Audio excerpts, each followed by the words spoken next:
Hey YouTube, this is Alexander, and today I'm going to be giving you my full video review of the Nexus 6.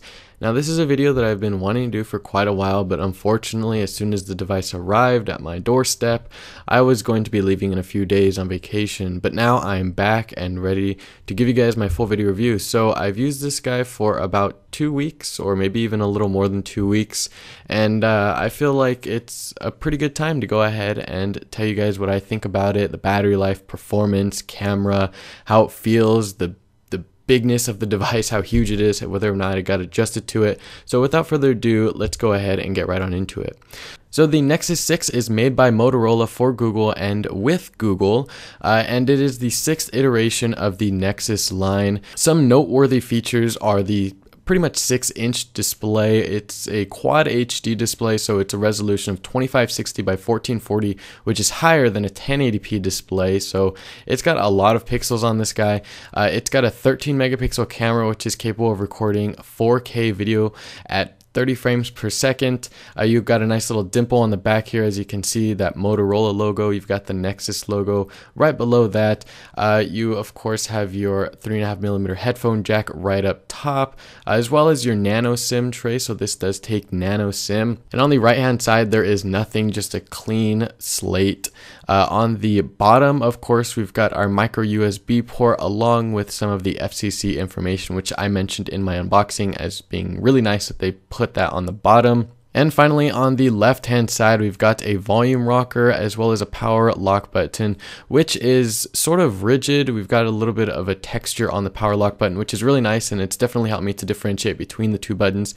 So I really like that small, subtle addition to the buttons on the side. The buttons, by the way, are very, very clicky. They're tacky. You can't really press them to be quiet, and I really like that. They do provide nice feedback whenever you're clicking them to raise the volume or unlock it or lock it, which is phenomenal. I really like that.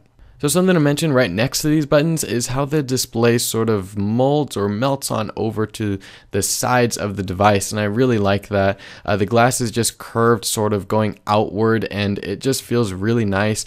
It makes for a very pleasant experience when you're swiping your finger from off of the display onto the display, for example, using the navigation bars in many of the apps in Android. So let's go ahead and talk about how big this device is. So as mentioned, it sports a 6-inch display on the front with a resolution of 2560 by 1440, and it is really nice. It's really big though.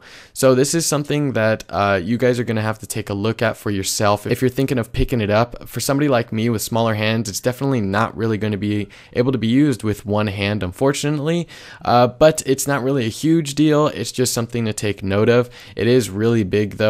Coming from the Nexus 5, this is definitely quite the jump, and it's basically going to be used with two hands pretty much all the time by most people who are going to use this phone. Now, fitting it in your pocket is going to be pretty easy for the most part. I mean, I'm a smaller guy, I wear smaller jeans, but it fits just fine. There is a little bit of a bulge in my pants there, as you can see, with the device, but it's not really a huge deal. Sitting down does make it a little uncomfortable, and as you can see here next to the Nexus 5, it sort of dwarfs it. The Nexus 5 just coming back from the Nexus 6 to the Nexus 5 makes it feel like a little bit of a toy. It's just so tiny to me now, which can be a good or bad thing because it makes it easier to use the Nexus 5 now. But yeah, it's just a really big device, and the Nexus 5 just, you know, looks really small next to the Nexus 6, I gotta say. So yeah, the Nexus 6 is really big, but there are a couple nice things about having a big phone, and one of those is a nice big keyboard to go ahead and use. This is one of the things that I noticed pretty much right off the bat as soon as I came from the Nexus 5 is how much space the keyboard has here, and I really like that. It's so easy to type on this thing. The Nexus 5 did honestly start to feel small after a while, even though it was a perfect size for my hand. The keyboard on this thing is just so much bigger, and it's great typing on here, whether you're swiping or just old-fashioned click typing. I really like the keyboard on here because you just have so much real estate. So a minor complaint of the Nexus 6 is the fact that you can't really type or use it very much, if at all, on a flat surface, and that's because the back is sort of sloped and curved all over the place, and it just doesn't provide a flat surface on the back of the phone. It's not flat, and it makes it really nice to hold, but unfortunately unfortunately, you're not really going to be able to use it on a flat surface.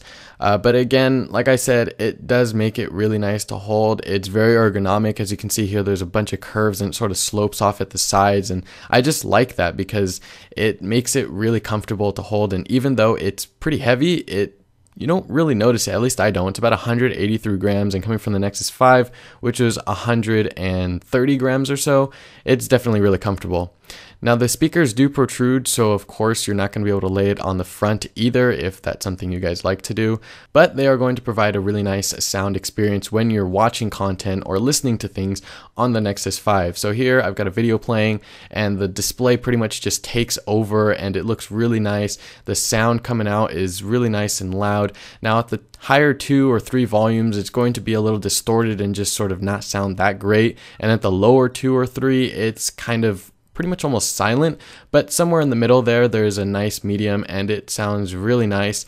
Honestly, I haven't listened to boom sound in an extended period of time, so I can't really compare it, but I do gotta say, as somebody who doesn't really compare phones all the time and is pretty much just with one phone for most of the time, I gotta say that these speakers do provide a really nice immersive experience along with the display, and that does translate into gaming and other things that you're going to do on this guy. The display is so big, it just makes for a really nice playing experience, and I'm not one to game very much on my phone, but with the Nexus 6 that sort of changed because the device is so big and it's pretty much there with tablets almost. I've started to get the feeling that, I want to play some games, and this guy really does the job here with the 6-inch display. It looks great, it performs well, there aren't any hiccups in gaming or anything like that I've noticed at all. It's just a really smooth, nice experience with the Nexus 6 whenever you're playing games or you're listening to music or you're watching videos or whatever you're doing with the display and the speakers. Now sure, the display looks really nice. It's super high res at QHD. The whites are really nice. The colors are saturated, which I've grown to like. The blacks are really deep black because it is an AMOLED panel. But unfortunately, if you're using adaptive brightness and you turn the brightness down below around 15% or so, or lower, you're going to notice some pinking. So the display is going to basically cast this pink hue all over on every color, and it just looks a little weird, and quite frankly, it looks bad. And I hope this is something that can be fixed with a software update, because I don't really like the fact that it's going to show a pink hue on everything I do if it's a lower brightness. Say if I'm reading something at night and I want to have it lower. It's just a complaint that I have that I hope is fixed with a software update. But above 20% or 25%, it's really not an issue. Outdoor visibility is okay. I feel like the Nexus 5 actually had better outdoor visibility, but that could just be me and my eyes. But other than that, I gotta say that the display looks really nice. I mean, you've got super black blacks because it's an AMOLED. The colors really pop. It does get pretty bright, but unfortunately, like I mentioned, outdoor visibility can be a hit or miss depending on your eyes, and I do feel like the Nexus 5 could kind of beat it out in that sense. But other than those two small things, I think the display is really good, and I have really gotten adjusted to these saturated colors, and I've just really come to love them now. So quickly heading back into performance, everything just flies through this with Android 5.0. I haven't noticed any stutters or hiccups because of, apps slowing it down or anything like that. Now, there have been a couple weird things that have happened where basically the device just got really slow for no real apparent reason, and that seems to be more so a bug with Android 5.0 rather than the hardware. The hardware is solid, and I wouldn't worry about it at all. Little kinks like that probably will be fixed with subsequent Android updates. So on to the Achilles heel of the Nexus family, which has always been the camera. Like I said, this is a 13 megapixel camera capable of recording 4K at 30 frames per second. It's got a dual ring LED flash system set up here, so you're going to have 2 LED flashes.